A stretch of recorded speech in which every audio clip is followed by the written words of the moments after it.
Hello, welcome back to Nunley Math. You are hopping into the third of our series of videos on the volume of prisms and cylinders.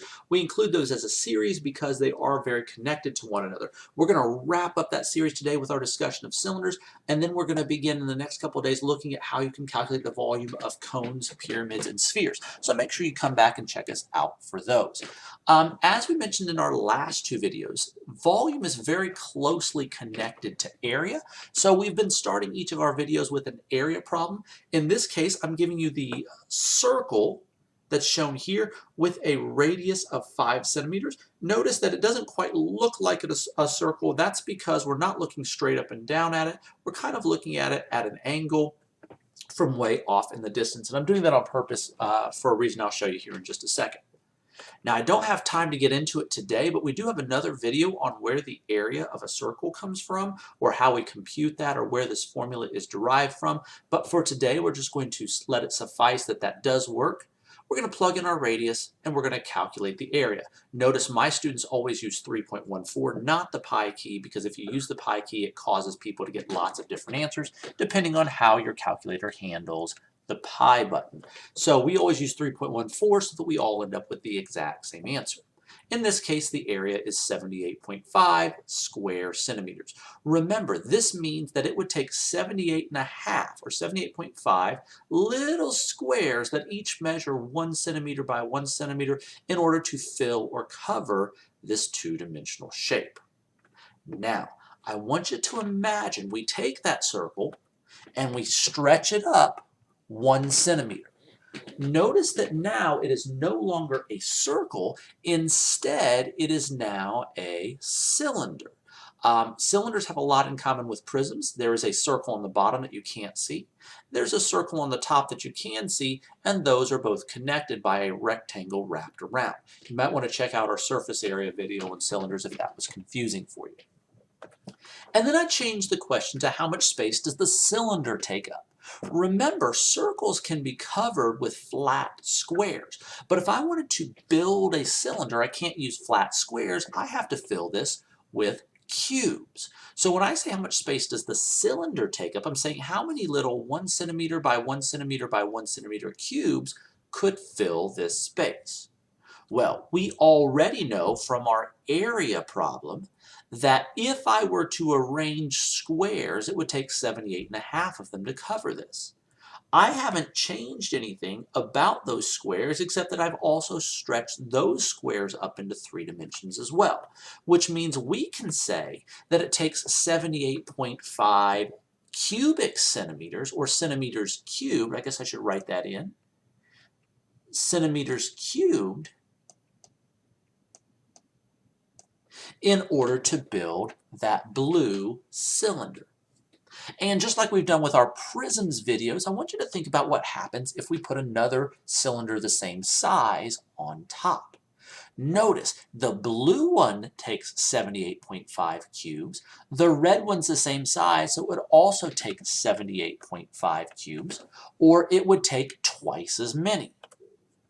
I get that by taking the area of the original circle, which gave us the 78.5, and then I double it. I do once for the blue cylinder, and then a second time for that red cylinder, or that red layer. Notice that I still have the area of a circle, but now I've done it twice, once for the blue and once for the red. And I can repeat that with a green layer. Now I have 3 groups of 78.5, or 3 groups of that circle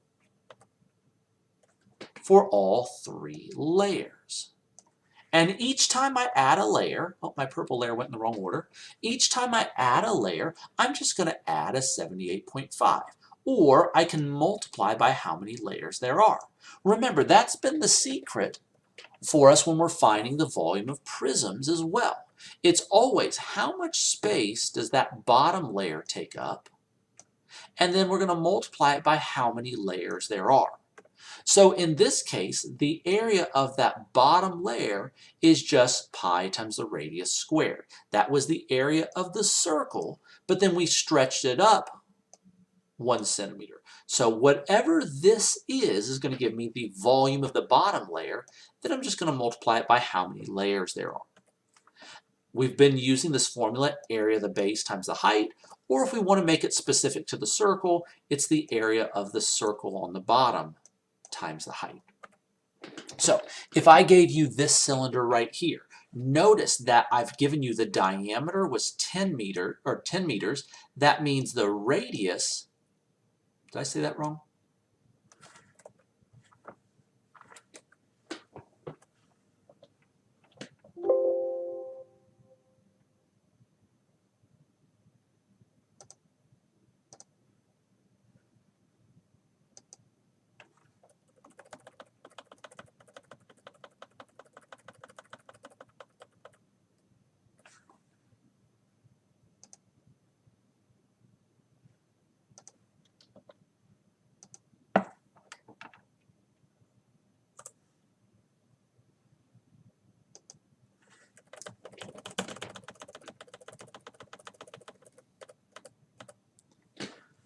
So take a look at this cylinder.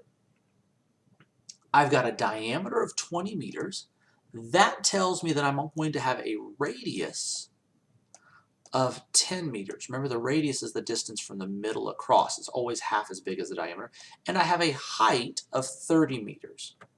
I know my formula, find the area of that circle and then multiply it by the height. And so all I have to do is plug in the numbers. 10 squared times 30 times 3.14 is going to give you the volume. You might want to pause the video and try this one on your own. I'm going to assume that if you wanted to do that, you've already done that. Again, volume of the cylinder is going to be the area of the circle times how many layers. This circle has a radius of 8, and we're going to do 21 layers of those little cubes. That's going to give me a volume of 1055.04 centimeters cubed.